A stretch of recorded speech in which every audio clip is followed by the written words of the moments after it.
All right, so this, of course, is the big story in Israel, where the Israelis are out on the streets. They are queuing up again. This, remember, is happening for the 5th time since 2019 due to the political uncertainty in the state of Israel, where no coalition has been able to form a stable government.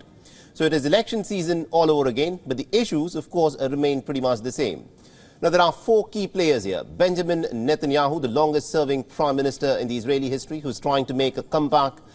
The Prime Minister Yair Lapid, who's seeking a re-election. The current Defense Minister Benny Gantz, who's in fact eyeing for the top job. And Itamar Ben-Gvir, a far-right leader who's trying to target his niche far-right base. Now, all eyes, of course, are on Benjamin Netanyahu. He served as the Prime Minister for longer than anyone else in Israel's history. He is, however, facing some serious corruption charges, but according to what is now being stated, this might not affect his popularity within the Israeli electorate. Netanyahu will most certainly be the largest party in the Knesset this time around. This is what is being predicted, and his party is expected to win about 30 seats, which is a quarter of the total. He's vowed to expel leaders who are disloyal to the country. But giving a tough fight to Netanyahu is, of course, the current Prime Minister Yair Lapid. His last time's ally, Naftali Bennett, is not running this time, so Lapid is at a desperate disadvantage. His calculations are all hanging by a thread. Even a slight drop in the turnout of his voter base would be enough for him to be pushed out of the Knesset. Now, Israel has a parliamentary system that is made up of many parties, none of which have ever received enough votes on their own to secure a majority. A similar scene is also being played out this time. What it means is that parties will have to again form a coalition to form a government. And with coalitions, of course, come differences. And this is, of course, going to be tricky both for Netanyahu as well as for Yair Lapid. And this is why the smaller parties are expected to again become the kingmakers. 61 seats is the magic number to form a majority government in the Knesset.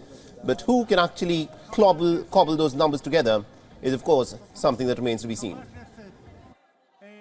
הבחירות האלה הן בין העתיד לבין העבר. אז תלכו היום להצביע בשביל העתיד של הילדים שלנו, בשביל העתיד של המדינה שלנו. תצביעו טוב, שיהיה בהצלחה לכולם. תודה רבה.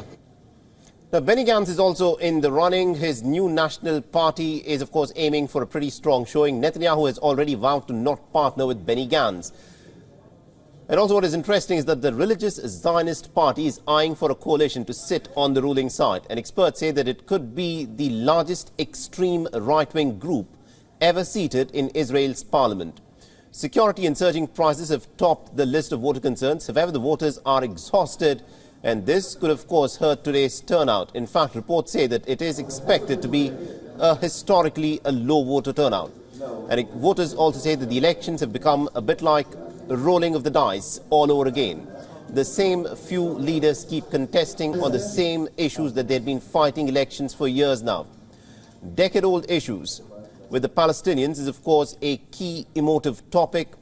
3 Palestinian blocs are also running, but the future looks pretty dark for them. The parties are unlikely to garner enough votes to pass the threshold that is required to enter into the parliament, as they managed to do last time round.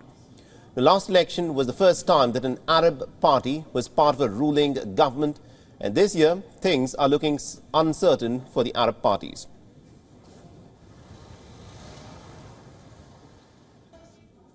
All right, now to give us more insights in terms of what's exactly expected to happen in this election in Israel, we're being joined in by our correspondent Jodie Cohen, who's joining us live from Ra'anana. Jodie, this, of course, is the 5th election since 2019, that is in the last 4 years. Can Israel finally expect to see a stable government? So that is the million-dollar question, Mohammed. Absolutely. That's the question on everybody's minds here at the polling station. I've been here to this one since 7 o'clock local time this morning. The voters have been trickling in. And interestingly, at 10 o'clock local time, they issued the figures on the voter turnout so far. and they happen to be up from last year, which I think is quite surprising. They're saying that 15.9% of voters have voted compared to 14.8% last year. And that, in fact, is the highest early turnout since 1981. And it remains to be seen if that trend will continue throughout the day. They had been predicting rain. They weren't sure if that was going to impact voter turnout. It has rained a couple of times, but as you can see, it's beautiful weather here as well. So if people want to vote, they certainly will have the opportunity to go out to vote. And I think that that's another key message that we've really seen over the past hour with President Herzog and also alternate Prime Minister Bennett, who, remember, isn't standing in this election. They've both been telling people to get out and vote and reminding them about the privilege it is to vote and that billions of people across the world don't have that privilege. And so there has been sort of a sense I've noticed here, a bit of a turn in atmosphere, a bit more optimism.